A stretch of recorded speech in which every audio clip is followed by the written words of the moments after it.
must tell you, we're going to have to bring the women's team. You do know that. Hey folks, my name is Mo Amir and this is VANCOLOUR, British Columbia's bona fide culture and politics TV talk show. Tonight we are hosting a trio of incredible women who are frankly done with the nonsense. Across movies, TV, and best-selling books, we're seeing what some are calling a new era of female disillusionment, or depending on who you ask, female rage. Comedian Julie Kim will unpack this trend that seems to be striking such a cultural nerve. Plus, Kyla Lee will explain why some women are knowingly breaking the law to protect themselves.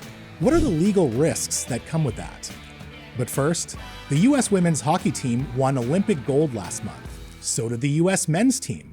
But it was the men's team that got a congratulatory call from U.S. President Donald Trump, including an invitation to the State of the Union address. On that call, Trump joked that he'd have to invite the women's team too, or he might get impeached, drawing laughs from the men. That joke sparked backlash, including from women's team captain Hillary Knight, who said it felt dismissive of her team's achievement. This quickly turned into a bigger conversation about sexism, sport, and respect. Here to talk about it, a hockey player herself and one half of Jack Mornings on 96.9 Jack FM, Christy Farrell. Christy, hello. So nice to see you. Thank you for having me. So as a hockey player and a lifelong hockey fan as well, when you saw that infamous locker room call from the president to the U.S. men's hockey team with Kash Patel celebrating in the background, what was your initial reaction?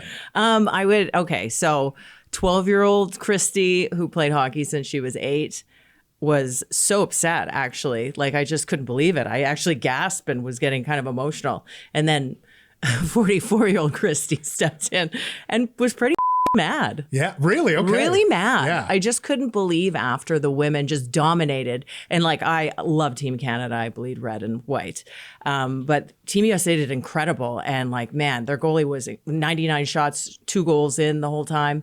I was so incredibly disappointed and mad and couldn't believe that that had happened and that they laughed at it. Yeah. Despite everyone being like, well, you know, it's uncomfortable. That's the feedback I get from, say, male colleagues and stuff when we talk about it, especially when it first happened. They were like, oh, well, you know, these things happen in locker rooms and it's just, when does it stop happening? Right. So it wasn't something that you kind of rolled your eyes at and just like brushed off. No. It was like, it's locker room talk. Boys are stupid.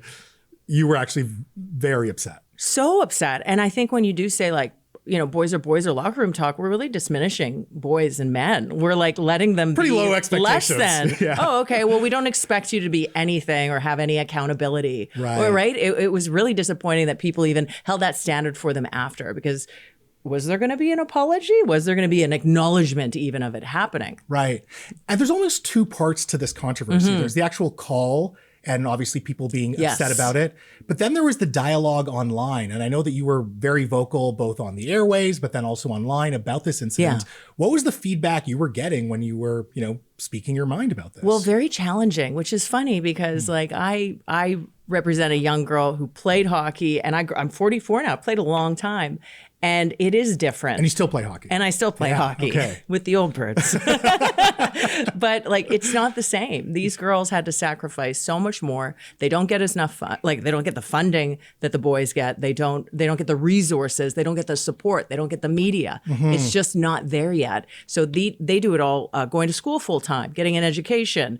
Some of them are mothers. Some of them work full time. Some of them are full time in the PWHL. They do so much more on top of it. And then to also have like such a dominant performance throughout the Olympics, to have that kind of when the Medal of Freedom came out, it's like, well, the goaltender, you know, Erin Frankel, who's outstanding for the U.S. team, is she going to get one? I mean, she only let 2 goals in the whole Olympics. Like she kind of deserves one. She kind of deserves it. Right? Yeah. She played incredible. Yeah.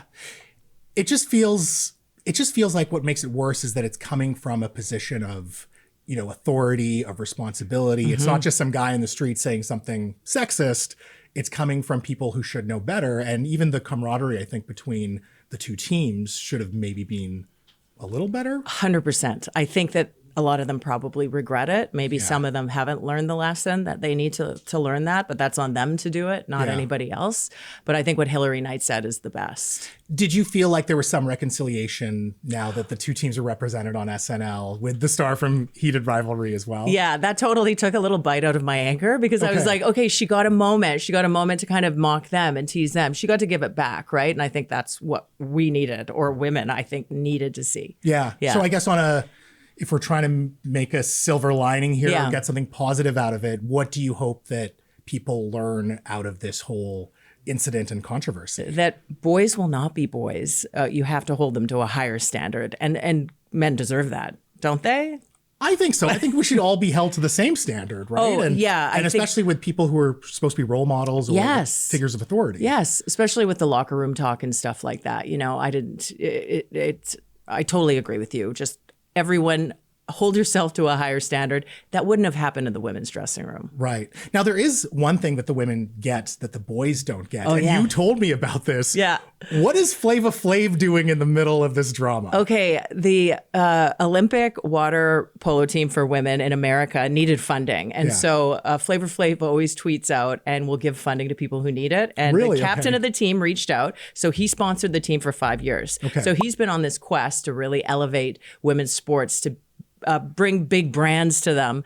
And so now Flavor Flav invited them to a weekend in Vegas. So he's making a women's sport weekend in Vegas, fully sponsored. He's raised $120,000 on a GoFundMe. Wow. And he's getting corporations to step in. And so that's what I think they're doing instead. With that's Flava Flav? A huge party. And all of the female Olympians and all of the Paralympics too. Okay, so as a athlete, as someone who plays hockey, if you had your choice between going to the State of the Union address or partying with Flava Flav, which one would you take? Flavor Flav all the way. I would have gone on his dating show. So it sounds like the women won after all. They got did the better win. deal. They did win. Christy, so much fun. Thanks so much for your time tonight. Thank you for having me. Of course. Folks, catch her weekday mornings on 96.9 Jack FM. She is Christy Farrell.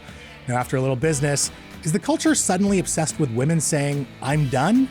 Comedian Julie Kim digs into it up next.